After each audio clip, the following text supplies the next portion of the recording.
Ar Dievu miera draugi. Šodien uz zemes notiek garīgais karš par mūsu dvēselēm. Vēlns iznīcina mūs kā cilvēkus, bet Dievs glābi. Un viņa pirmajā vēlna melē, ka viņš maldina cilvēku, un viņš novada viņus līdz neprātam ticību dvēselē. Viņš saka, ticība dvēselē jums nav vajadzīga baznīca.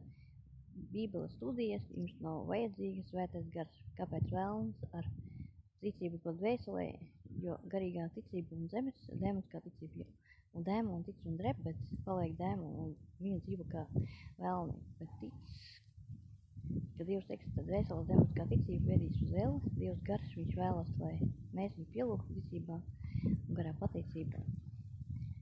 Bet mums ir jābūt Dieva garam mūsos, un bez svētā garam mūsos dzīvos nešķīstais gars. Vēlns abonējiet Telegram kanālu Satjanko, lai uzzinātu patiesību un patiesību atbrīvošu jūs no sātana, kā tu teici, kungs Jēzus.